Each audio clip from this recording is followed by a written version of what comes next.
Welcome to the Recruitment Founders Podcast, the place to kickstart your journey to running a successful recruitment business. In each episode, you'll get knowledge, tips, and real-life stories to help you take your business from startup to whatever you want it to be. At Recruitment Founders Club, we'll show you how to follow a proven path to success, tap into a network of top-notch mentors, and join a community that thrives on collaboration and shared wins. You run the business, and we make sure you succeed. So another episode, mate. Here we go again. Yeah, we go. This is a good one.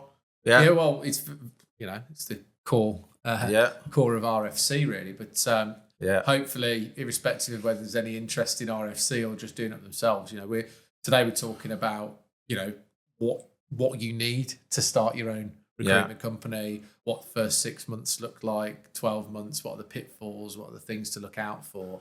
I think that's a subject that both of us have got a very real lived experience as small business founders, but also as the co-founders of Recruitment Founders Club. We've now helped launch 8 businesses and seen them on their journey and continue to work with them on that journey. So I think this is a subject that is really it's been quite a hot topic really, I'd say, since COVID kicked in.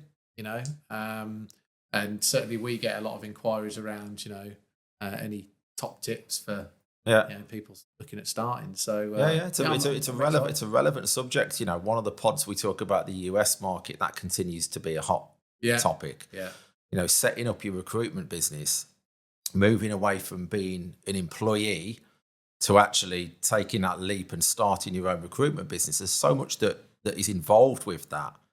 And there's a lot of fear surrounded with making that decision. There'll be lots of people out there, whether they listen to this pod or not, lots of recruiters out there relatively kind of unhappy in their work as an employee that would like to set up their own recruitment business, and for whatever reason they never go through with it. There's a bit of fear, uncertainty. Can I make it on my own? How do I do it? What support network have I got? And hopefully what we're going to talk about, we're going to break a lot of that down and actually get down to the crux. It's not that difficult to actually do. Obviously, there's a lot to consider. We're going to get into that, but it's about having people around you. And we have set up 8 or 9 businesses now. You and I started our own recruitment businesses, and I remember when I did mine, and I think you were my support network at the time, and you got to figure it all out. And look, I think COVID triggered this, didn't it? Really, this almost like landslide of recruiters jumping ship and setting up their own recruitment business. That's where it came from, didn't it? Because I don't know if this happened with you. I think you were already running your own business, weren't you?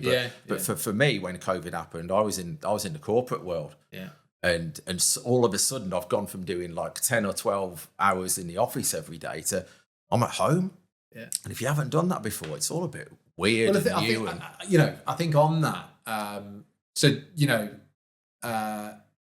I had been running as MD a business for 2 or 3 years prior to COVID.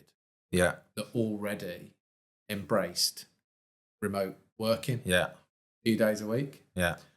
And a lot of smaller businesses had done that because tech had improved, VoIP products had improved, CRMs, all of that, right?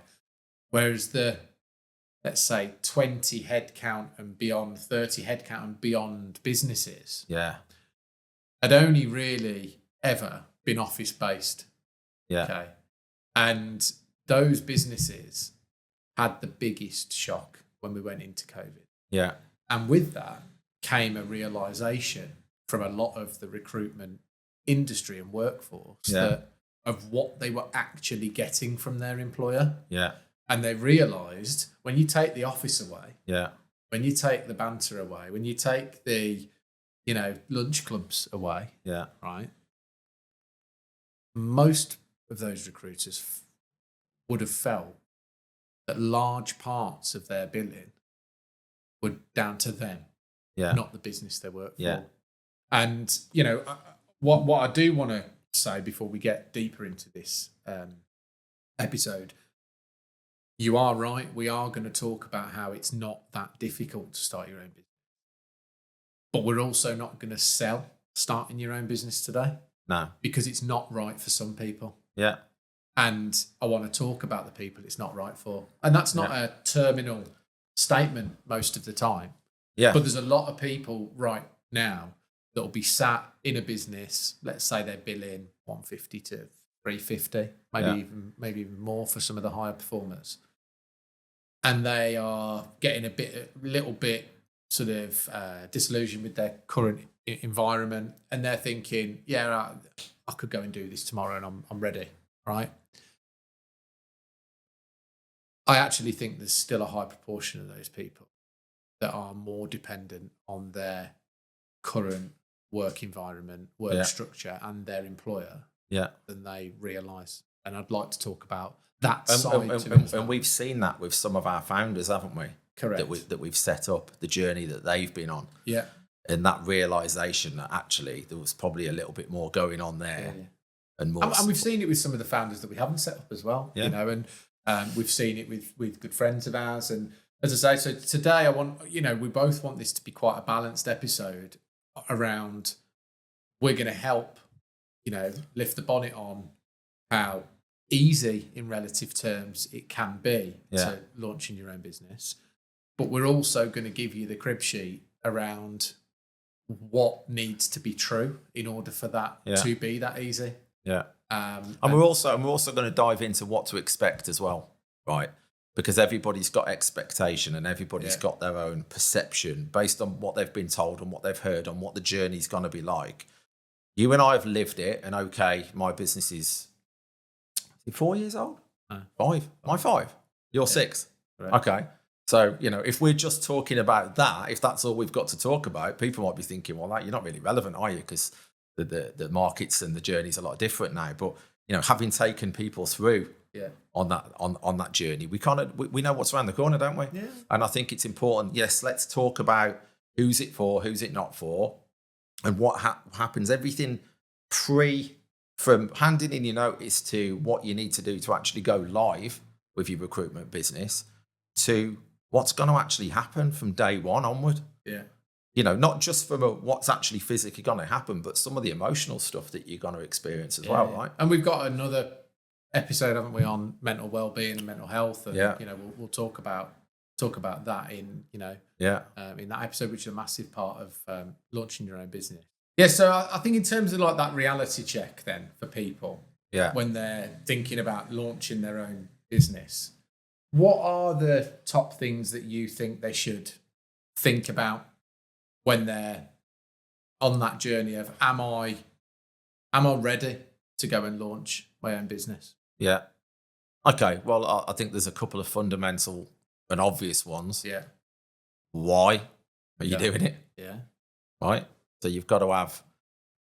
I honestly don't know how important this has to be and how ingrained it has to be, because I had my own reasons and you had your own reasons. But I think you've got to have a genuine want to do it, and something that's quite significant for you in terms of your reasoning. Is it something to do with your family? Like you want to watch your kids grow up and you can't do it in your current environment? Is it that you're fed up of handing over 70% of your billings over to your company and you're thinking, do you know what?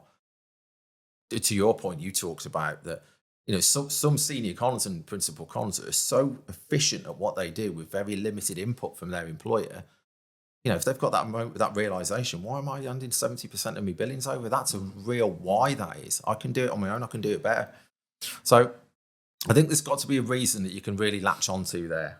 And that's got to drive you through making a decision and then everything that comes subsequently from that. You've got to give serious consideration to your financial position. Okay. Okay. What do you mean by that? Well, we've grown and learned this ourselves from setting 9 founders up in business. Yeah. Right. That I had my own financial position. I don't know what yours was, but I had, I think,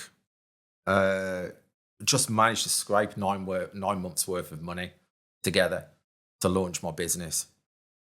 Some people are coming into business now or looking to make this decision of setting up their own company, and they've only got 6 months money in the bank or 3 months money in the bank. I mean, on that point. 3 months' money. 3 months' money is what we're seeing as, how many inquiries have we had from people that have said, I've got about 3 months worth of money. Yeah. And there's a big underestimation that comes with that. And when you ask them, sort of, is 3 months enough?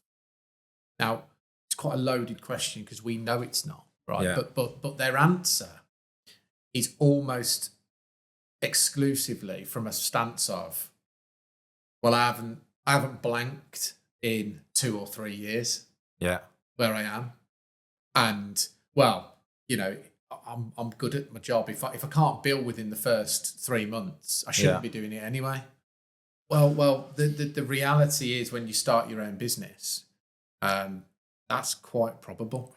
And I certainly think current economic climate, I think the legal ramifications of going after, of bringing your old clients into your new business, that is a very sort of challenging thing to get around. I always advise avoiding that. But look, we'll talk about markets because that's one of my answers as well to your question. That so I think the runway, you've got to really give that some considerable thought. I mean, on that point, the runway is a really good one. We would advise minimum 9 to 12. Well, minimum 6, yeah. But it's linked to market. Can you continue to work the market that you've built your recruitment career in? And all right, maybe if you've got, I don't know, maybe you probably will have some sort of legal restrictions in your contract. Can you do your market just maybe in a different geography for the time being? But it's a market that you know and understand because we've set founders up that have changed markets, and there's been a huge challenge with that. I did it, and honestly, I'm so grateful that I found the market that I did, and it was niche enough that I could get a handle on it quite quickly. Yeah. But I just think it's really risky if you're forced into changing your market. So I think any listeners out there that are planning to launch their own recruitment business with less than 6 months runway, you need to park the idea, right, and either look at what your outgoings are to stretch your existing... Can you batten the hatches down, which is exactly what I had to do. Can you stretch that runway, that the cash position you've got, can you stretch that to a minimum 6 months by lowering your outgoings? Yeah. Or is there a more medium-term stance you can take where you can put more money away to increase that? Exactly. Because recruitment's not an exact science, right? It's not like, right, if you do 30 send-outs and 20 mail shots and 50, you're going to get this as a result. You just don't know. Yeah. And it is an uncertain market. And absolutely. And that was part of when we set this podcast isn't to sort of sell RFC, but when we set RFC up, part of our package where we cover the running costs for the, everything other than your lifestyle costs, your salary. We cover those running costs for the first 12 months. Yeah.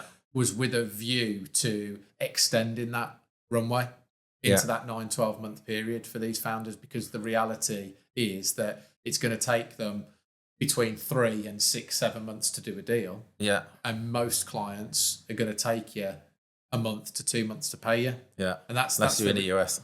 Well, there's another episode that talks about that, right? But that's the reality. So I think runway, I don't want us to spend 20 minutes talking about it today, but it's important. But it's a very important point.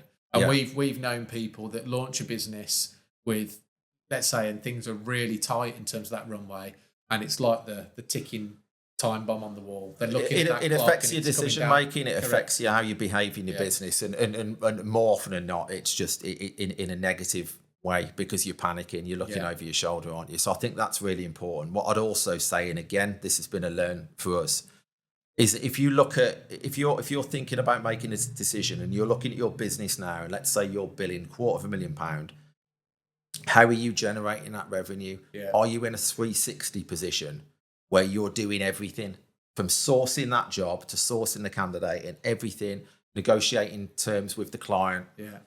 Setting up a process with the client, whatever that is, retained, exclusive, and then managing that client and candidate process right through to finish and beyond. Yeah. Are you doing that, or are you only doing part of that job? Yeah. Because that You've got to think about that, because what you're doing is you're going to take yourself away from that office, and whether you're office or remote, you've got a team around you, you've got resources, Correct. You've got divisions and silos that can help you. Escalations, you've got marketing, you've got finance team, you've got ops and all that. You're essentially going to lift that and you out of that, put yourself into an environment where you are anything and everything. Correct. You're wearing all of those caps. So can you've got to learn how to be a business owner. You can't learn how to be a recruiter. So if you're only somebody who's doing the candidate side of things, you've never set up a client terms, you're gonna find it difficult. Yeah. So I think that 360 element for me is really important. And I think people need to, I talk to the listener here that's a very competent recruiter, that is a successful, steady biller, that is just looking at them and their market through their own lens at the moment, thinking they're ready. And I'm not saying they're not ready. Yeah. But what I'm here to do is just hold the mirror up a little bit. Yeah. Because, and I'm almost talking to a younger self here, right? When I left working with you, I was top biller by a long distance. I'd won the awards. Yeah. I left that business. You don't like talking about that, do you? And carry on. Joined another business where it took me 6 months to bill. Yeah, I remember you saying that, yeah. Right. And when I then came round to realising why that was, I'd been very effective at selling my previous business's services within the sales machine that was built. Yeah. And I'd actually convinced myself that was an important part of that it was me. Yeah. And it was almost all me. And because I was out there as a 360 bringing in the clients and I was then filling the jobs, I'd got myself to the point where I thought, well, I don't really need this business. But when I left it, I realised that, well, of course your clients click on your website and check out who you are. Of course your clients look at your sales collateral and, look at the gravitas your infrastructure and FTSE 250 at the time is giving you. Yeah. I look back on that now and that was so naive, and we see that. I mean, that's 17, 18 years ago. Yeah. We look at that, what we see now, and we see people leaving businesses billing 300-500K a year, convinced that they are riding a bicycle with no stabilizers on. Yeah. Right? Yeah. And actually, that's a good point. They launch their own business, and there's a lot of periphery value that business actually gave them, whether it's credibility, whether it's a senior director that is involved in negotiating terms with the client that, yes, you may have found, but that client is now perceiving you in a much more credible sense because there's multiple people in your business. Yeah. All these things need thinking about. Yeah. And so, because that's not in itself going to be something that's going to hold you back, is it? Because the barrier to entry, as we know now, is really low, isn't it, for a one-person recruiter coming in? But what you're saying is you've just got to understand the impact it's the are you ready question, right? And it's not saying that this is it's not like a threshold where you're either not or you are, but it's a lot of people in recruitment that are good at it are very confident people, right? Selves included, right? But you've got to be self-reflective. Yeah. You've got to get, out of your situation. One of the coaches I used to work with, get in your helicopter, fly above it and look down on it. Yeah. And how are you actually operating as a biller at the moment? Yeah. Are you truly in control of your network? Are you truly the person that is the hub of all the deals you are doing? Yeah. And how much of that, and as I say, there's no right or wrong answer, but really be very critical on how much of your work do you think comes from being part of the business that you are currently part of, that infrastructure, that network. And what part is solely and purely you. Correct. And really understanding that and using that to make a decision is the time right for me right now. And again, that everything's linked to your runway as well, isn't it? Because you've got to be able to nobody's got a crystal ball, but you've got to be able to make a reasonable judgment of, right, if I lift myself now with all this support I've got and everything that I'm doing and put myself into an environment where I'm doing everything, realistically, and I can do my same market or with some restrictions, realistically, how long is it going to take me to get a job? And and pulling interviews, stuff like that, because that, you know, it's real. Yeah. There's nothing more real than your runway. And I think people that are, and we've got very real data on this, people that are entering markets where they've got no prior exposure, they're taking 9, certainly 6 to 12, probably 9 to 12 months to start getting some reasonable traction. Correct. Yeah. So I think on that front, you know, you've got to look at your runway. Yeah. You've really got to scrutinise how you're operating and how much value in your current market is derived from the environment you currently sit in. Yeah. And then beyond that, you've got to look at, well, what of that can I take with me? Where are my legal restrictions? What's my market going to be? How am I going to operate? Yeah. And you and I have talked and banged on about this. Got to work candidates.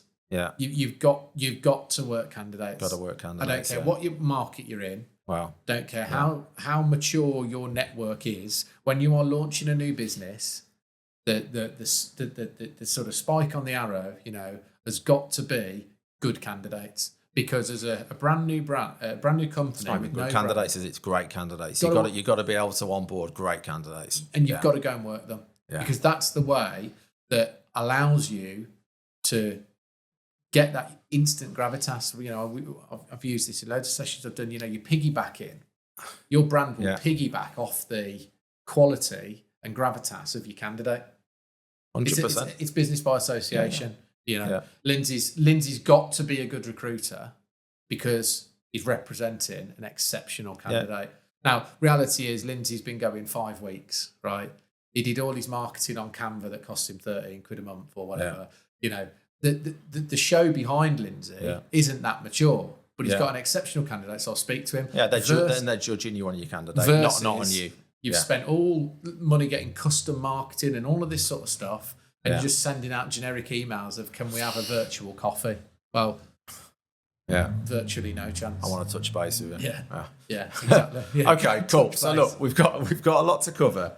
So hope that's covered some of the creating an awareness within yourself. Right? Are you at the right position? Is it right for you now? Yeah. Let's jump to if people are listening or not listening, they're thinking about setting up their own recruitment company and they've made that decision. Yeah. I'm doing it. Okay. I'm at the right time. Yeah. I've got the runway. I can take a deal from A to Z. Yeah. You know, I can work a candidate. I can onboard a client. I can do all this terms and conditions. Yeah, I can work my market. All the sort of stuff that we've talked about here. Right, I'm going to go. I'm going to do it. What do they consider? What's next for them then on this? Just go and buy a massive AI tech stack. You know, everyone's sending you one of them, and you just make half buy 100 AI tools and automation tools. Sit back and let the money roll in. Yeah, I mean, look, jokes aside, we went to one of the industry exhibitions the other week where they're selling you AI as the answer. Yeah, it's everywhere, isn't it? I think the reality is tech is an enabler, for sure. But you definitely don't need a multi-100-pound a month tech stack. Right? So we're talking about, and we've been through this, we're talking about what is your MVP. That's what they should be thinking about. Minimum viable product. Yeah, minimum viable product. They shouldn't be thinking, how many shiny, flashy things can I spend loads of money on? Back to the runway, you've got to protect your runway. Correct. So what is your MVP? What's the minimum toolkit that you need to launch your business on day one? So if I look at my track record, you know, I went with one premium product. So for me, I did pay for LinkedIn Recruiter. Yeah. The reason for that is it gives me access, pretty much unparalleled really, to any other platform, access to a passive network. And what I mean by that is a network that doesn't know me and a network that isn't possibly going to find me without me using that as a medium to find it. Yeah. So of all the things, and I know you've used that as well, you know, of all the things that I use, it's the most expensive, but I get the most value from it. Yeah. In terms of, you know, CRM, this to me is very much about listeners' choice, right? Preference, and preferences. Yeah. If you are coming from a business where your relationship with your CRM is super tight and super close, and it's the first thing you want to it's the first thing you open in the morning. You open it before your emails, and you live in your CRM. Yeah. Then you replicate that and buy exactly that same CRM. It because it works for you. Go and do it. Me personally, I'd had sort of 4 or 5 years where I'd got a CRM, but really I hadn't been using it because I was MD of a business. I was using the MI side of it rather than it. Yeah. So for me, then when I went sort of fully, all in back on the tools, it felt like a burden. And actually I didn't need that stress at the time because I got enough stress thinking about Runway clients. How do I get into business? So I didn't go with one.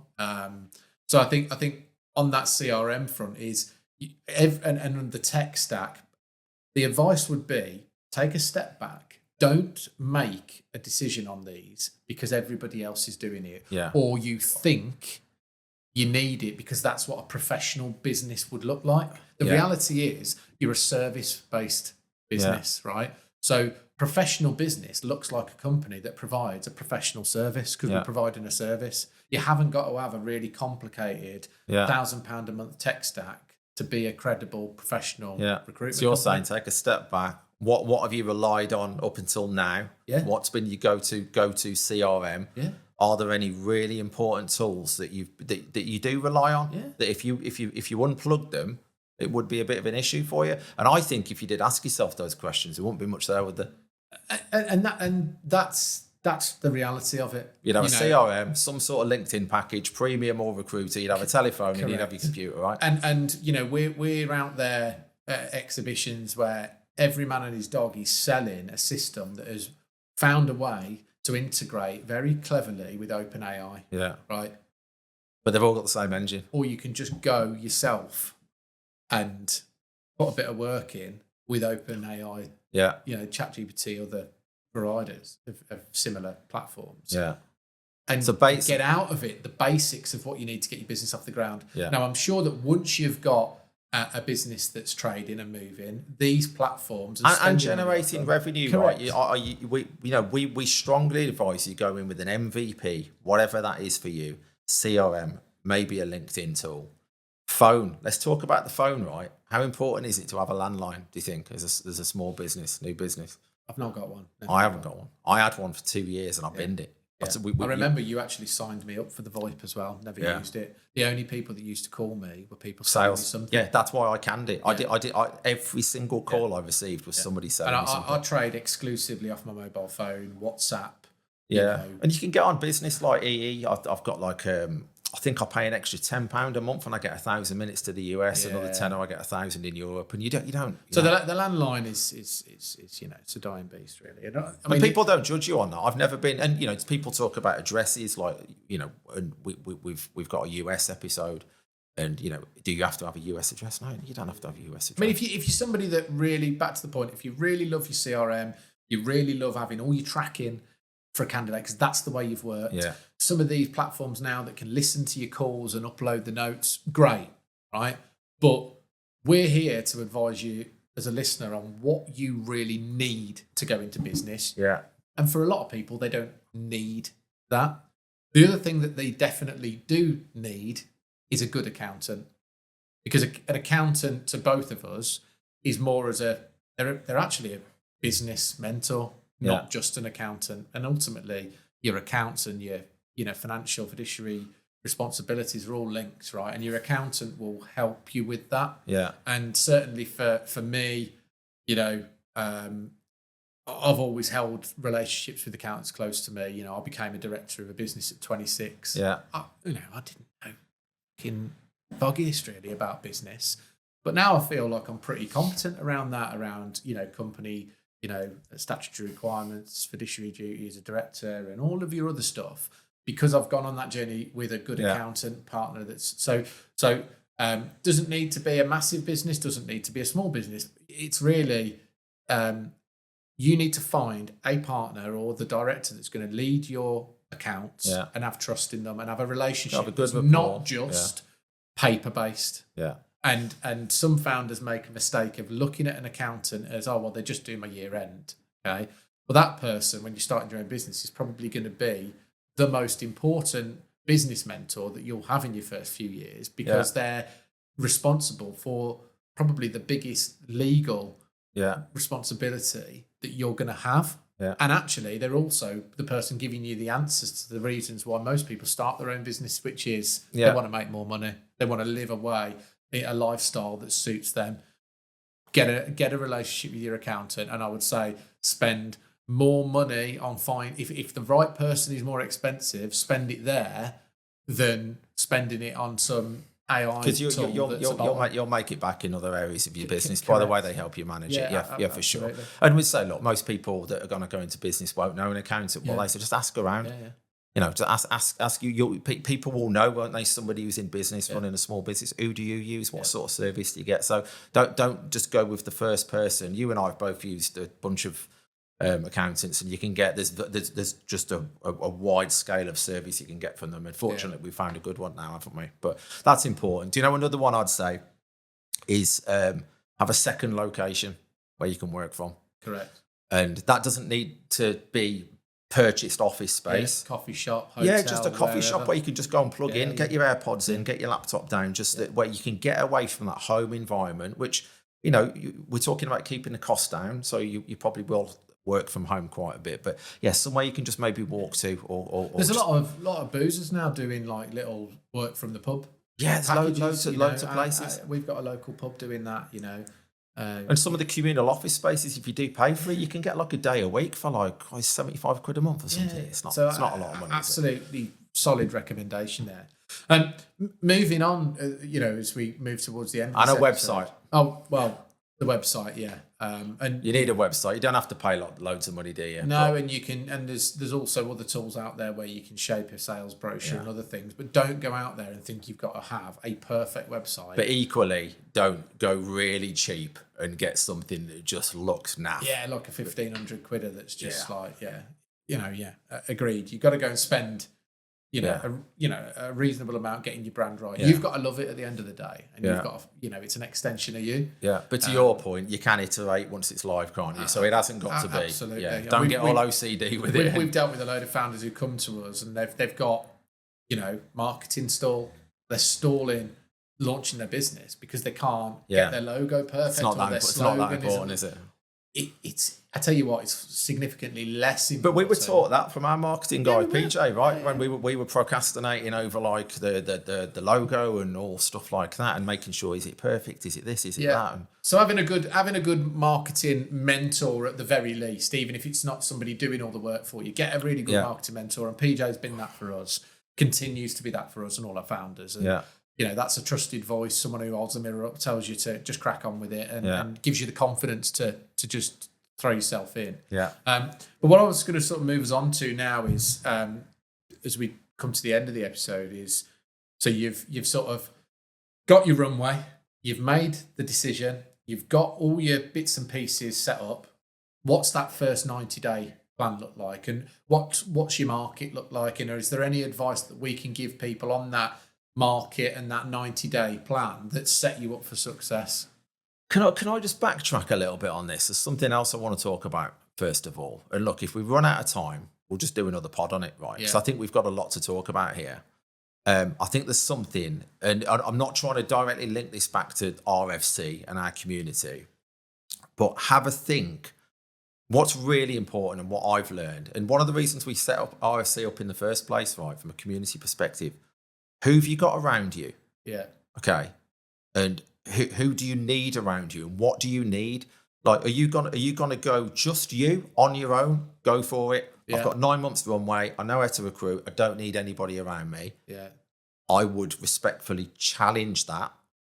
Well, I was going to cover that in my 90 days. You're going to cover that in your 90 days? Because for me, what we see is even the people that are with RFC, with or without RFC, right? You get 3 or 4 weeks in. First 4 weeks is buzzing, right? Because you send out your right, let's get into it. Let's talk about day one then, right? You send out your first post on typically LinkedIn. Launch day one. Launch day, and everyone's like, every man and his dog's, messaging people you haven't heard from for years. And you are thinking, oh, mate, this is class. Yeah. Well, you just feel invincible, don't you? You're like, why didn't I do this sooner? This is it. I've made it. And if you'll structure a few posts over that first couple of weeks, you'll get good traction. And then bang, out of nowhere. The noise just falls off a cliff, doesn't it? No one gives a shit again. Yeah. Right? All the noise, like you say, falls off the cliff. Yeah. And it happens quickly as well, doesn't it? It just goes. Yeah. And most of the people that message you in them first couple of weeks are your mates, right? Yeah. Or the odd candidate that isn't that passive. Yeah. You know, we won't say a few names on this, but we used to have a few names back in the office in the day. Yeah. Candidates that had applied for every job. Right? Oh, yeah. It'll be, yeah, you know, that's all. Got a few of those. Right? It'll be them that are messaging you. And you feel unreal. Yeah, and every single one of them's telling you, "Oh, you're gonna smash it. Yeah. You're gonna absolutely smash it." And then week 3 and 4, you're there like, and it like just nosedives, bosh. And you've probably got no jobs. You've probably got no, if very few, nibbles on any outbound. And you suddenly sat there thinking, "Shit, this is hard." Do you know, I think something that really compounds that as well is like when you get to the end of your first month, like calendar month, and you don't get that salary coming into you. Yeah. So you go into all of that, what you've just explained, the noise has disappeared, you're on your own, and you realise your bank balance is only going one way, and nobody's topping it up every month with your salary that you've been used to for years and years. Yeah. That is a serious reality check. Most of these people, they go and start their businesses, and their community is mom, dad, it's other recruiters, let's say, that are employed, their ex-colleagues, and everyone just tells you, it'll be all right. Yeah. But they don't see the no salary. Yeah. They don't see all the hard work you've put in to get to this point of now ultimately getting largely rejected. Yeah. And actually, they think they're saying the right stuff to you. Yeah. But they're not. They're just compounding it. So the reason we raise this is you've got to find your tribe, as we called it, right? You've got to find your community, whether that is having a shareholder and the other things that come with that supporting infrastructure of a Recruitment Founders Club, or whether it's that you've just got a community of people who are in the same boat as you. Yeah. And I liken it to, very going on to a different point, but when we had our first child, right, and we went and did NCT classes, right, it gave my wife a network of other mums who had just had a baby. Yeah. And the dads had a network of dads who had just had a baby. Yeah, it's all relevant, right? Because my wife and I had got friends, very close friends, who had got kids who were 4 or 5 years of age, but they've forgotten how shit it was, right? They've forgotten. Everybody forgets that. They've forgotten what waking up when you've not even been asleep feels like. Yeah, they've forgotten what changing 8 nappies a day feels like, and you can't see light at the end of the tunnel. It's the same in business, right? When you're in good analogy, that, when you're in business at a very early phase, your mate who's employed in your old business, who knows you're brilliant, just telling you you're brilliant, they're living a different life. And it's not, like you said, it's not going to help somebody just saying it'll be all right, it'll be all right. Because what these people need, they need that, like you've just said, that relevance, somebody who's living that or has lived it very recently, that isn't just going to say it's all right, that's actually going to hold a mirror up to you and maybe challenge some of your behaviours and ask you some questions that are going to actually make you really think, am I doing that? Have I done that? And this is the difference, right? And the power between having a business like Recruitment Founders Club that's invested in you, right, as an equity stakeholder, and or having very close friends who have lived that business experience and are real with you, versus joining some of these wanky networking WhatsApp groups, right, who are just literally there to tell you, I'm phenomenal. Yeah. And everybody goes and says, we're brilliant at the minute. I'm smashing it. I'm this, I'm that. And then maybe they meet up once a quarter and just get twatted. It's not real. And the realness is in your bedroom at home, which is probably your office or your kitchen. Yeah. That's the realness, right? And you need to surround yourself, whether it's, as I say, a shareholder type community-led thing like RFC, or it's your mate who set up his own business and knows it. Yeah. You've got to get those people around you. Yeah. Because month 2, month 3 are probably going to be pretty dark, challenging period, right? So you've got to have that infrastructure, that network, and you combine that with 1 or 2 days a week, as you've said, in a different work location. You surround yourself with a network that you know, which is another point I'd like to cover before we finish. You're giving yourself all the chances of success. Yeah. And on that point, and on the flip side of that, you've got to have a think about, yes, surround yourself with those people, but have a think about who you've got in your life at the moment that is of a negative persuasion. Oh yeah, the negheads. Yeah. Because everybody can think of one that's maybe on the periphery or that's a little bit closer in their life. You've got to be careful how much time you spend with those people. Yeah.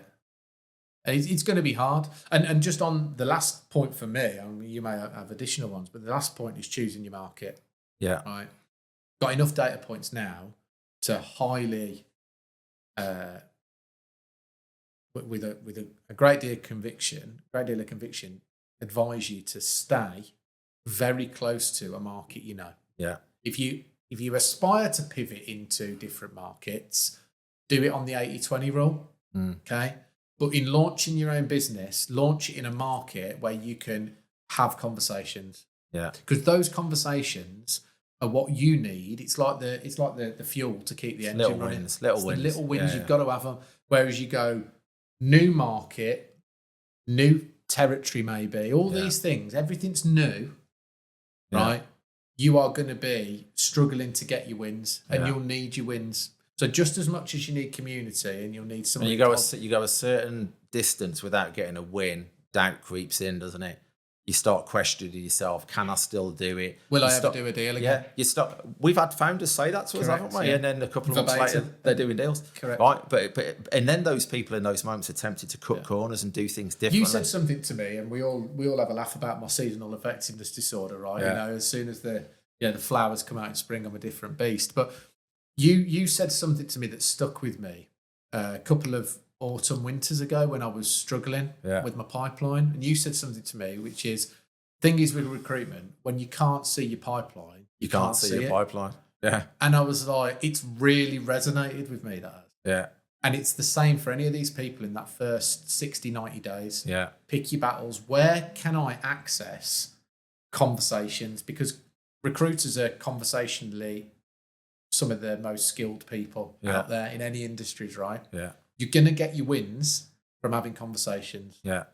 So pick a market, pick a strategy, that 90-day strategy that gives you access to people around you that are going to tell you real stuff, and pick a market that's going to give you access to be able to have the conversations where you can use your skill set to get your small wins. Yeah, spot on. And don't overcomplicate your business. Yeah. Don't go and buy the world's snazziest tech stack, because you probably just because your mate's using it, or somebody gives you an half decent sales pitch because there's something else just before we finish that people should be aware of. As soon as you change your title to CEO, managing director, company director, the noise in your inboxes, LinkedIn messaging, inbox, people selling you stuff is going to go through the roof, isn't it? It is literally, as soon as they see that you're in a position to buy, you've got some purchasing power. Yeah. It's crazy. And a lot of people have never had that before. If you're a mid-manager or a senior principal cop, you're going to get that. It'll pander to your ego as well. It will. You'll get a lot of attention. And you'll think, oh, this is good. Yeah, I'll have a chat with you. Oh, they're really interested. So really good point. But I think they're the takeaways for us. Yeah. Get a good circle around you, whether that's a formal community that own a slice of you or have invested in you, because you're going to get a real answer out of them, or it's friends that have really done it. Get them around you. Get yourself out of your home office at least a couple of days a week. Yeah. Pick a market where you can get quick wins, where you can go, and quick wins aren't necessarily quick deals. We're on about the small wins. Get conversations booked in. Get yourself some traction. And then last of all, don't overwhelm yourself with tech stack, because we're not at a point yet where tech is doing deals alone. Yeah. Yeah, cool. And I'll just finish on, if you are out there thinking about setting up your own recruitment business and everything aligns with what we've talked about, you're ticking all of those boxes, but you're being held back by fear, because it is a real thing, isn't it? Fear. I think you've just got to try and find a way to flip that fear from being a disabler to an enabler. You've got to try and lean into it, because I can pretty much guarantee If all of that other stuff aligns, when you do pull the trigger and you get yourself up and running and you get that first job, that first interview, because you're a recruiter, you know how to recruit, you will be able to do it. And you get that first money hit your business bank account and all of that money is yours. You'll just wish you'd done it sooner. Absolutely. These people that procrastinate and delay it for years and years and years. There's never going to be a perfect time to do it other than now. If the ingredients are there, if you're ticking those boxes. So I'd just say, try and lean into your fear, because you probably won't look back. Agreed. Freedom. Cool. Good episode. Yeah, agreed. Catch you on the next one. Yeah, see you there. Thanks for listening to the Recruitment Founders Podcast. Make sure you subscribe on your favourite podcast platform or YouTube so you never miss an episode. Connect with us on LinkedIn to join our community of founders and mentors, or visit our website to learn more about how we can help you launch, grow, and thrive in your recruitment business.